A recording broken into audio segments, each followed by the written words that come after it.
Hey friends, it's Susan from Legs Like Mine.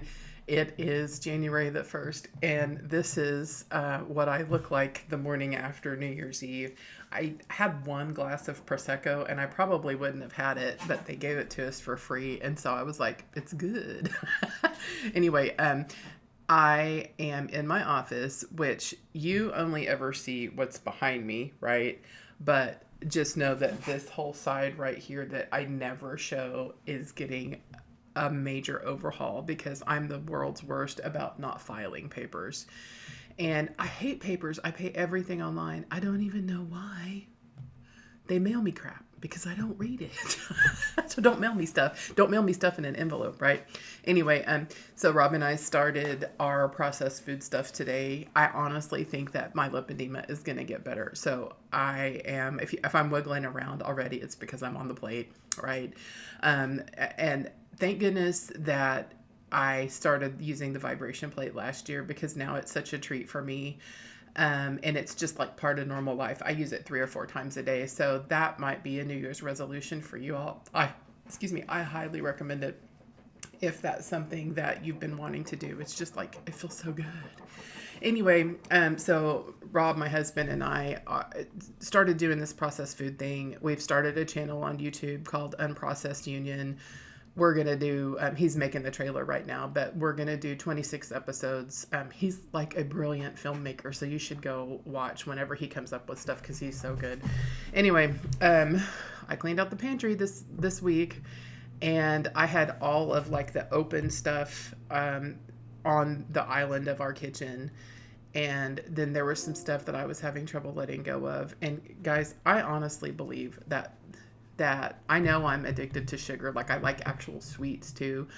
I have learned so much this last week about how much sugar is in processed foods. And I'm telling you guys, if there was a processed food family, it is our family. And I've been thinking about this for a long time. Like I'm great at my conservative therapies for lipedema. What I'm not great or haven't been great at is nutrition. And even when I lost down from 367 to 192, I followed this keto diet plan that the bariatric doctor gave me because I had lap band twice. I was eating like light and fit yogurt, which is I was literally going to the store and picking that one intentionally because I thought it was better for me, right? So I'm looking at the labels yesterday and I'm like, the second or third or fourth ingredient was fructose. And I'm like, wait a minute. And then, of course, it had Splenda added to it, which now I know has all this maltodextrin and it's like actually not good for you, which I mean, I go through Splenda. I buy a bag of Splenda a month, like the big bag of Splenda a month in our house. I drink it in my coffee, everything, right? Because I put it on my strawberries. I had no idea it was bad for me. I mean, like I'm a smart woman. I'm great at paperwork, finances, writing books, blah, blah, blah, blah, blah. And I have literally just never taken the time to learn about nutrition. Like seriously, learn about like current nutrition stuff. So I've spent the last week like researching so much and everything. And I know that diet is a taboo topic. I'm actually not going on a diet though, because I like to eat. I'm a volume eater, even with an open lap band in place. Like I need to eat until I'm full. So I'm not going to like make my channel about diet, but I'm going to like keep you guys posted on what I'm doing. Because if it'll help somebody, then so be it. Right. So this morning, I stood on the scale and I'm just going to tell you, I weighed 344. I'm 5'9". I don't think I look terrible, but then I see pictures of myself with other people and I'm like, wow, I'm a giant. And that I got to get that negative self-talk out of my head anyway, but that's just what goes on in my head, you know. Wearing my compression pants like I always do. I mean, I'm continuing just everything. The only thing that I'm going to do different besides just switching out the food we eat, like to real food again, is I'm going to, on days I cannot get in the pool, because like today it's 25 degrees outside. It would cost me $200, and I'm not kidding, to heat the pool up today. I'm keeping it at like 75 degrees, and that's too cold for me. It hurts my joints, in fact. So anyway, I'm going to get on the treadmill like 20 minutes a day. I don't honestly, guys, I don't know if I can make it 20 minutes. And it's not because my cardio is bad, because I swim all the time. I don't know if my knees can make it 20 minutes, but we'll see, right? So I'm going to do the best I can, and maybe I'll have to do like 2 10-minute chunks or whatever, or, anyway, I always keep the weights under my desk and they've been buried. So I need to just sort of clean and get that, put back where I can use the weights and stuff all the time too. So anyway, that's what I'm doing. I'll tell you, my other New Year's resolutions are kind of goofball. I want to take a chemistry class because all this stuff I've been learning about nutrition, a lot of it doesn't make sense. And it's again, it's not because I'm stupid or anything. I've never been exposed to a chemistry class. So I'm going to take one on edX, which is free. It's like college level stuff that's free. And I'm going to keep reading because I had a few foods in my pantry that I didn't know. And so I didn't throw them away. Like I kept white flour, and I need to. So here's what happened: is I started reading all these diet books last week, right? People who I thought were experts, and if you watch my other YouTube channel, you'll see I've tossed the South Beach diet out of the mix because it is full of processed foods. And now it all makes sense to me because the people that own the South Beach Diet Company also own a diet food company, and they own a regular food company. And so they want you, whether you're on a diet or not on a diet at the time, they want you to buy their food. So this book is out. This is a processed food version of the book. Now, it's the #1 diet book in the world ever, full of processed foods. So that is not what I'm trying to do this year. And then I read this book. I've been listening to a podcast with this guy, Mark Hyman, in it, and he's brilliant. And he seems to be pretty much in alignment with the stuff I'm trying to do, like get the processed crap out of your diet. The only thing, and I'll review it again to make sure now that I've got a week of more studying under my belt. I agree with everything he's saying, but his recipes are too complicated for me. Like I'm not going to make, and also I think they're too far from what I'm used to eating, like bizarro stuff. And I know that if I start with the recipes in the books the ones that I just happened to scan, I won't comply because they're too complicated. So I'm keeping this because I'm going to re-review it, but also, so here he says, do not eat corn because corn is genetically modified, and that's great. But then I've been reading I read last week the Lipedema nutrition guide 4 times, and you can tell it's starting to look like a little worn out. And I will keep this one. And you guys know I keep it real. The cat stays in the video with me.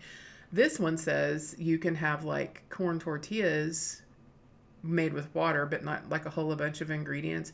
And so what I think I've decided is I'm going to stick with one book, because even like you have no idea in my life how many diet books I've read, right? And I've been on all the diets, believe me. Jenny Craig, Weight Watchers. I gained 14 pounds on Weight Watchers. You know why? It's because they told me at the time you can have whatever number of points, and I ate all my points in their ice cream bars, which were delicious. But I gained weight. Anyway, so all the diet stuff is conflicting, probably on purpose. So I'm going to stick with what they say in the Lipedema nutrition guide. And I'm pretty biased because I know everybody that wrote this book. I work with them every Monday on the Lipedema education book, and I trust them though too. Like Dr. Iker has lymphedema. Linda Ancon has stage 1 lipedema, and she eats like this faithfully, and she has not progressed in her disease at all. So I'm going to stick with what's in this book. Like if this book says you can have corn, I'm putting corn on the list. And it's not like, again, we're not treating it like we're on a diet. I'm cooking food instead of buying stuff. And oh, holy smokes. You'll have to watch the other channel to see this. You would not believe how much stuff I had crammed in my freezer. Like we were at the point, when I was younger, I had a couple years where I had food security issues. And I think that that's what this is coming from. But my freezer, I have one out in the house, one in the garage, and they were packed full of processed foods. I'm telling you, you could have come to my house and I could have fed you for 2 or 3 weeks. I could have fed the whole family for 2 or 3 weeks, right? It was painful today, but a lot of the stuff had been in there so long that it was like getting freezer burn and stuff anyway. And I cleaned everything out last December, a year ago in December or January, just for part of cleaning, right? But I threw away Hot Pockets and frozen pizzas and frozen sandwiches and peanut butter sandwiches. And I was pulling up these bags of chicken, which I'm switching all of my meat to grass-fed meat and there's actually a reason, like that the kind of acids that grass-fed meat make is actually good for your body, and the acids that corn-fed, like grain-fed meats make is a different kind of omega acid that causes inflammation. So even if I went like straight on Whole Foods and I kept buying those grain-fed meats, I still might be making my body inflamed. I'm super excited to see what happens when I go through this process. And Rob's doing it too. So we're going to do our measurements and all that stuff today. Look, my hair, I look like George Washington. Anyway, this is how I'm going to look today because I am getting this office cleaned out. I'm just going to make the food like a non-issue. Once like we've cleaned it out, I still haven't done the garage fridge. I'm going to save that for tomorrow because it's not a temptation. Like I don't walk past the garage fridge and I'm like, oh, let me have a Hot Pocket, right? Anyway, so the stuff in this book though, I mean, I like it that they explained why things are like, why they cause inflammation in your body, right? And but also these are the things that I had trouble with getting rid of. I always, forever, have had mega jars of peanut butter in my pantry.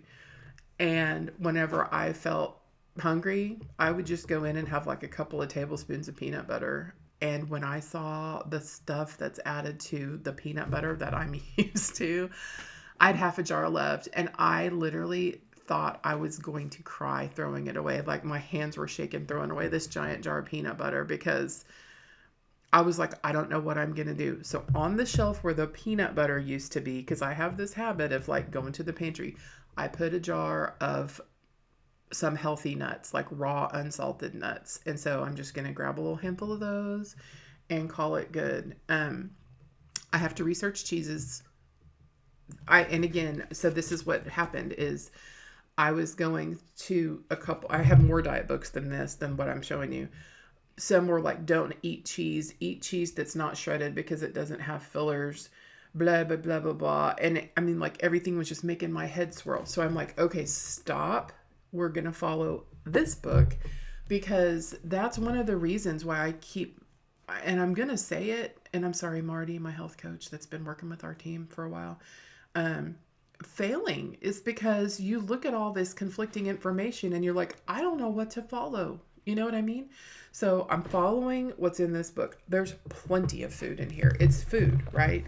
And it says that you can have cheese. I'm just going to reread it though. And it's like, kind of watch your portions, So like, I'm planning on making like hamburger patties one night, right? And I want to put some cheese on it. So maybe I don't put like a mega slice of cheese on it. Maybe I put like a thinner slice of cheese on it. And anyway, but I like it because cheese has been a staple of our diet.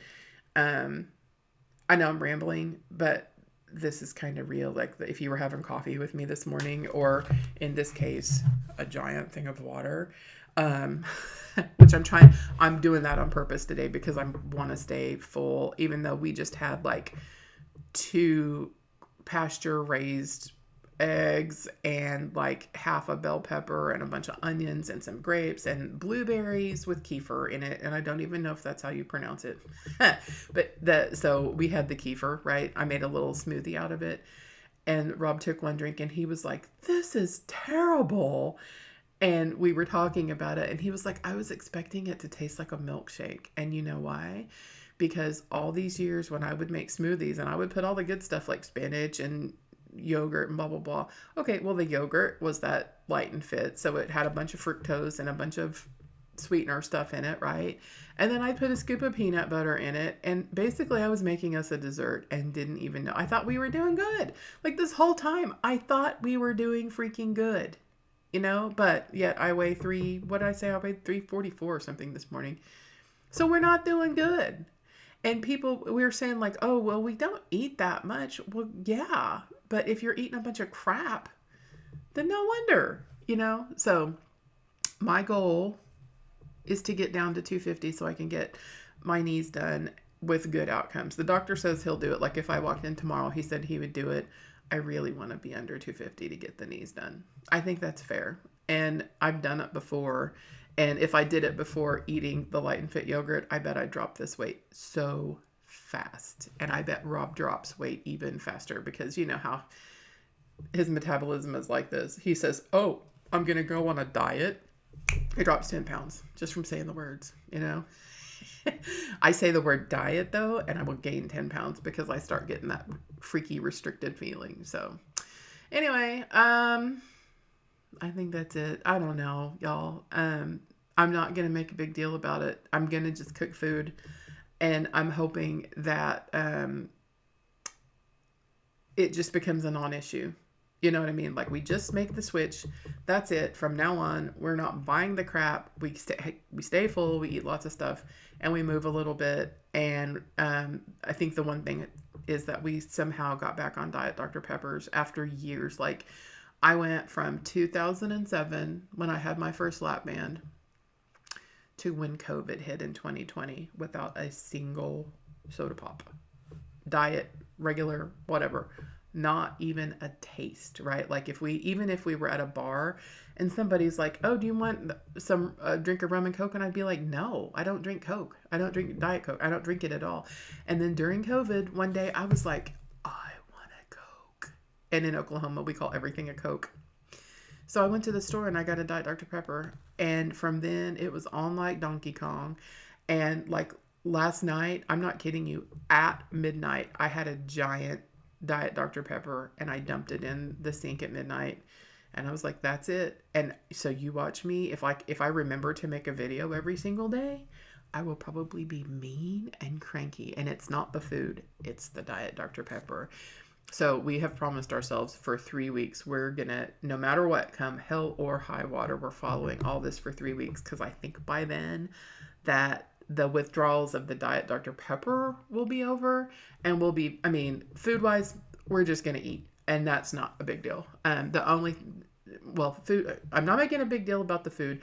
I am planning the food, because what happens with me is if I let myself get like super starving, then that's whenever the bad Susan comes out and I go into the kitchen and I'm like, give me the carbs, like give me something now. So I'm just going to plan it. I have snacks. My snacks, I have nuts for today, right? Yeah. And then I will figure it out. I don't eat a lot of like raw vegetables because it does still get caught in my lap band and makes me miserable. And I have like all my teeth are fake because I just have genetically bad teeth. And so, see, I even have that one right there where it's, I've got some implants that are happening because I had just bad teeth, and I brush them and I floss and I go every 6 months and all that stuff. Anyway, celery is one of those things, and like beef jerky and stuff like that. They get stuck in my teeth and make me cuckoo. So you're never going to find me just like snacking on a piece of celery. That's when I've flipped my lid. Because then I'll be walking around flossing my teeth in front of everybody too. So anyway, wow, what a long video. Happy New Year. What are you guys doing for New Year's? So I'm going to learn chemistry. I haven't signed up for it yet, but I'm going to do it. I'm going to do the food stuff, do better on exercising. Not a big deal to me. I like it these days. It's fun. Listen to a podcast or whatever. It's just no big deal. Swimming, oh, I adore, right? So I found something that I adore. Also, I have my Bellicon rebounder, which I got it for free because they said if you make 10 videos, you can have it for free. And I'd made my 10 videos, and I don't make any more videos for it But I'm going to pull that out because it was actually pretty fun. The only thing for me is that it's hard to get up and down from because of my knees. But once I'm on there, it feels great. And that's really fun to do to music. So maybe I will do that if I can do it for 20 minutes. Oh my gosh. I forgot about that. And it's good for your legs too because it moves the lymphatic fluid. So, um, okay. I'm gonna, you know what? I haven't brushed my teeth yet. I'm gonna go do that, and then I will take a before and after picture of my office because I'm sure you want to know, like, how bad could it be? It's bad. And it's not just bad on top of the desk, it's bad on the bottom of the desk too. I don't even, like, I don't think I have ADHD, but after this video, you probably do think I have it. I don't even know where to start. So, what I'm gonna do, I'm going to go get a card table after I brush my teeth, and I'm going to just pull everything off of here, and then I'm going to figure out how to organize it because it's so bad right now. My head is just woo, right? Okay. Wow. Just think, this is going on YouTube, competing with Mr. Beast and John Huberman and the news. And here you are, and you get to hear me ramble with crazy hair on the first of the year. Happy New Year. I'll see you guys later.